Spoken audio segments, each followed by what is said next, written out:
book on? The book is about racing. And are you trying to get it published, or you already have a deal, or what's the? I'm trying to get it published. And I'm Okay. interviewing race drivers on the phone to make sure I get all the facts right. Okay. Well, what can I do for you? I have some questions that I hope you can answer honestly from my book, if you're okay with that. I can try. Is this a good time to do it? This is a really good time. Okay. So, what is life after racing like? Like, what are you doing today? Well, if you want to know exactly, I've got some guys working in the driveway trying to fix some pavers. But I have just some a business I'm taking care of. I work in various businesses and have a digital media business, and we just got one contract today, and we're trying to raise some funds on some other issues, and just this and that. I live in California, and so just working, been up, had to take the dogs out, all that sort of stuff. So just normal life, and anxious to see how things go down in Daytona, because this is a 24-hour, and had a big dinner last night in honor of Chip Ganassi, so just sent some texts down to Chip and some of the boys on congratulations. So just normal everyday life. Cool. I'm a filmmaker. All right. You're based in Scottsdale, or? Yeah, I'm based in Scottsdale. Okay. Good for you. Would I know any of your films? Well, I'm just starting out. I recently started my career about a few months ago. Okay. How old are you? I'm 18. Well, good for you. You're out of high school, and are you in university? I'm in a university, yeah. And I'm also training under an actor that lives in California, Andy McPhee. Okay. I've heard the name. Cool. Good for you. Thank you, man. Sounds like you got a lot. What else do you need to know? What was on your mind when Mario's engine broke down while leading Indianapolis in 1987? When Mario's engine let down in 87? You're not talking about the year I won, correct? No, not the year you won, but I will ask you something about that in a little bit. Okay. Well, look, I think that anybody you're competing against, and Mario is always a tough competitor, okay? And the Andretti's have a great record at Indy for leading laps, for being competitive, for being fast. Obviously, they would have liked to have had a better winning ratio to their their leading ratio. So you always, I don't want to say fear, but you always are concerned about a very competitive, driver and team. And of course, Mario, with Newman Haas, with all that, is a super competitive team as well.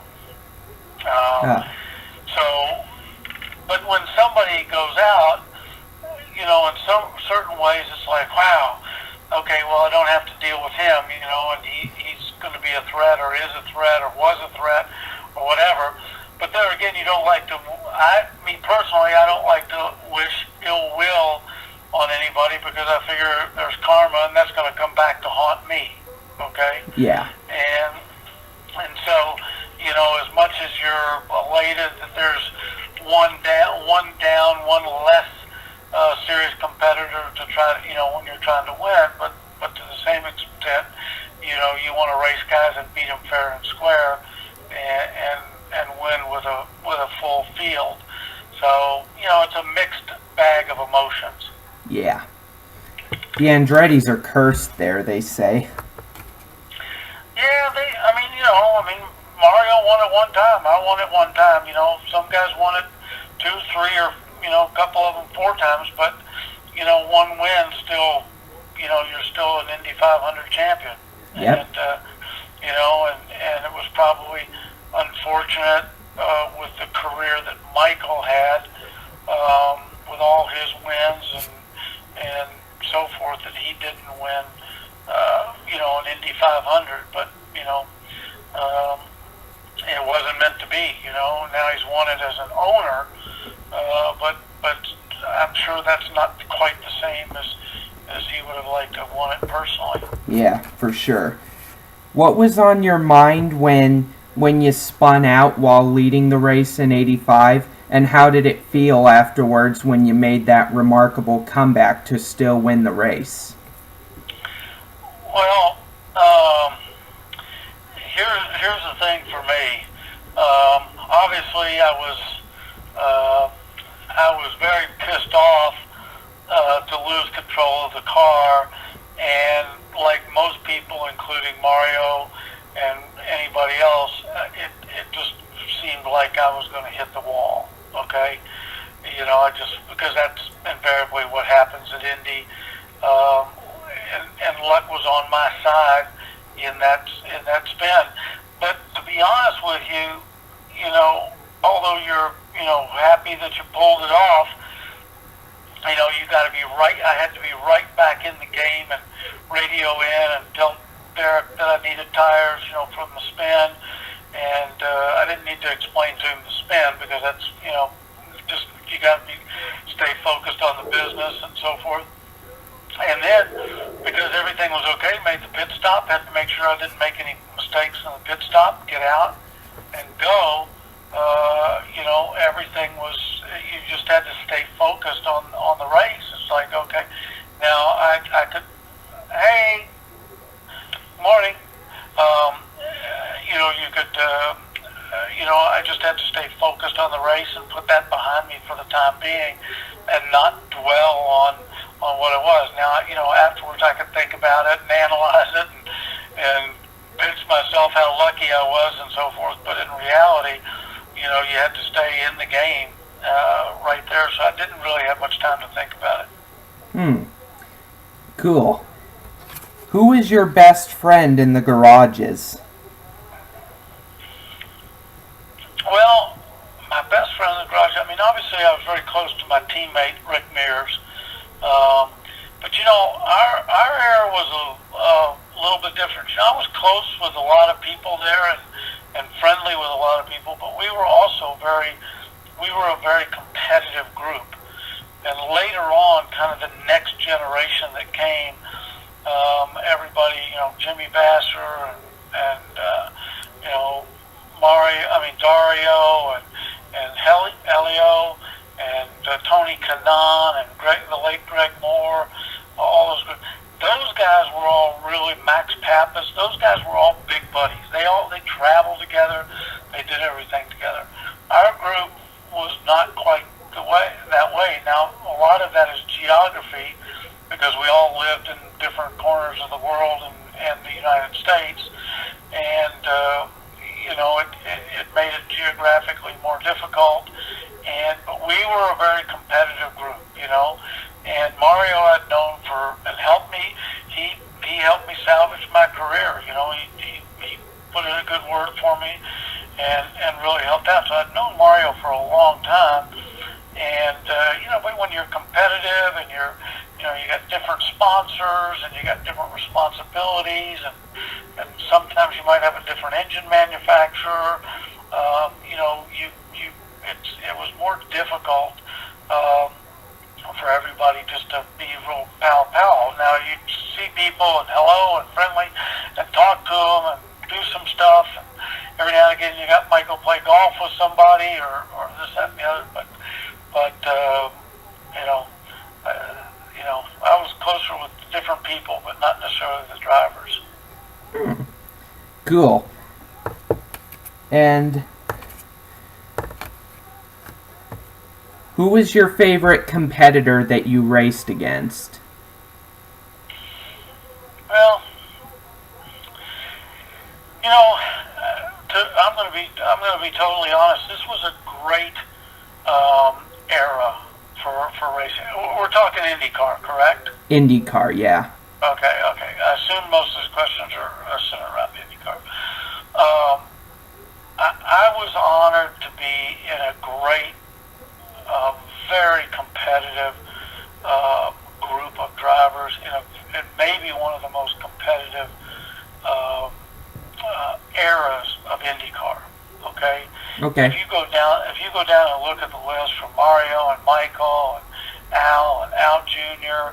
and Rick and Ray Hall and Lyondike and Emerson Fittipaldi and Floyd and John, and the list just goes on and on. I'm leaving guys out from that came in, Roberto Guerrero, Kogan at some stages was, all these guys had. Some guys would get on a run for 2 or 3 races and be super competitive. So would a team. The list just went on and on. And I think for me, here's the indicator of how good the rules were, how competitive the field was. On most cases, when you showed up at a race, the first 20 to 22 cars were covered by 1 second, even on a road course. Okay? Yeah. That's a really, really competitive field. Not only does it show that the drivers are competitive, but it shows the teams are competitive. Now, let's not forget what year was it? You're going to know better than I am, but 94, maybe 93. No, was it 94? No. Which race are you talking about? I think I can remember. When neither Penske qualified. 95. 95, okay? And yet a journalist from Japan qualified and stuff like that, okay? I mean, that just, for me, just showed how competitive that era of IndyCar racing was, And, when you're racing against people like Emerson Fittipaldi, and I'm not just picking Emerson, because they all were, whether it's Ray Hall, Mears was probably the best oval driver ever, he was just phenomenal on an oval, but he was also very, very, very good on road courses. I mean, he won the race out at Laguna Seca even after his feet were all torn up, or his foot was all torn up. So, you're in an era where the teams and the drivers, the pit stops, the engine, everything was so competitive. And, I look back on that, and somebody asked me one time, well what made, you so famous? And I don't look at myself as famous, but I'm just saying what made, and I said, really? It was the people that I raced against. Ah, okay. I didn't just spin and win the Indy 500. I spun racing Mario Andretti. That's the Mario Andretti, Yeah. And that's no disrespect to anybody else that would have been out there in the field, but you're racing Mario Andretti for the lead of the Indianapolis 500. And I think I was the last, or one of the last, or for a long period of time, it was the cover of Sports Illustrated. And if you look at the picture, it was myself, Mario, and Emerson Fittipaldi. There's 2 world champions in there, multiple Indy 500 winners in there. Just look at the sports car, the record in that photograph. That's for me, that's a mega era to be in. And I look around. I'm sitting in my office. I look around at trophies and different things and the memories. But a lot of that is the people that I raced against. Oh, okay. Anyway. The last question I have is, how has Penske Racing evolved? And then this is talking about his NASCAR team. There's 2 race drivers that he has that are really controversial, like Brad and Joey. And how has Penske evolved, in your opinion? How has he involved what? How has he evolved? How has Penske Racing changed? Well, Rogers had some, probably. I mean, I'm sure there was a lot of people who, when I signed for Penske, questioned, why me? Why Danny? I wasn't a big IndyCar name or anything like that. I'd only done a couple races. I'd done a season, but I'd won 3 races. But I wasn't a big, established star in IndyCar racing. But Rogers had, guys that were controversial. Paul Tracy had his controversies. Al Jr. had some of his during his career. Yeah.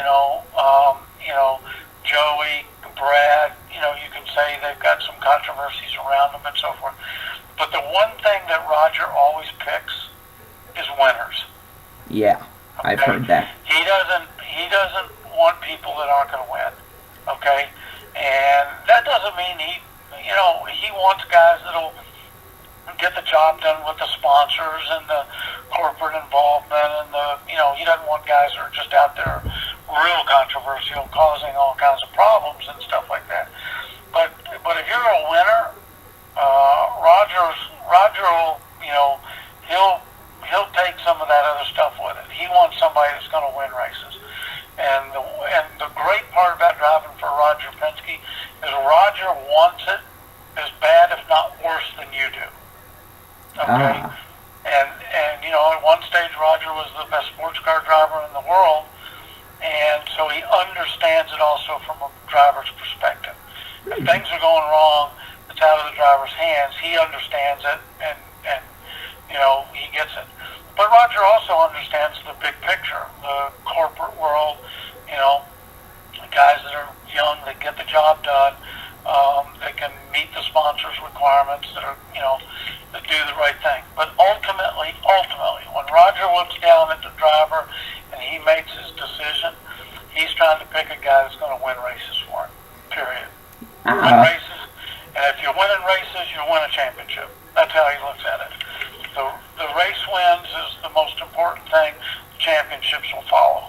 Wasn't Tom Sneva another controversial driver from the 70s, kinda? I really wasn't that involved in that era. I raced some against Tom, but I raced against Tom more toward the closing of his career. Yeah. And he had he had some issues, I think, that I've read about just the way you have, but Tom's okay. I mean, he's just, he's a wild man in some ways, and will, say a lot, but Roger saw in him probably that he could, he was fast and he could win races. Bobby Unser, I mean, he had some controversies around him, but he won a lot of races for Roger. So, you just look at that stuff and say, hey, whatever. It's again, it comes back to the thing, are you going to win races for Roger Penske? Yeah. He'll take it to a point, but are you going to win races? Is that the guy that's the best guy out there for me to win races? Yeah.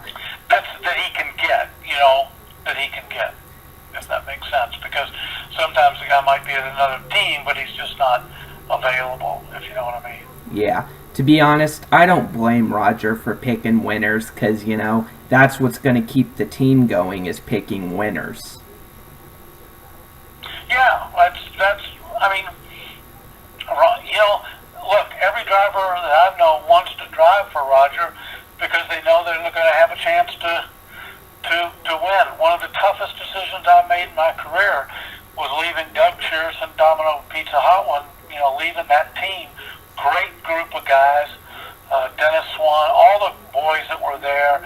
We won 3 races in really what was my first year in IndyCar, full season in IndyCar. Great group of guys, great people. But when I looked at it, I thought, okay, who's got the long-term longevity to win races in a championship? And Roger made an offer to me, and it was kind of like, okay, where's the strongest for my future? For winning, and that it was a tough decision. To lead a team that in your first full year you win 3 races, and to leave that's a tough decision. Trust me. And they were good guys. They were good guys. They were strong. They were winners, and believe me, that was not an easy step. Yeah, I bet not. I hear that they later won the 500 in 1990 with Arie Luyendyk, I think. Yeah, they won a lot of races. Al Jr., Arie, they did a great job. They were a super team. But I just think for me, for long term, Roger was the best. So, anyway. Hey, listen, I got to go run some errands, okay? Thank you. I hope you good luck with your book and your film, and and good luck to you. Thanks, sir. And I want to make a promise before you go. I will not publish your phone number on any sort of anything on the internet. I will not publish or give away your number. I greatly appreciate it. Thank you very much. No problem. Anytime. Thank you. Bye-bye. Bye.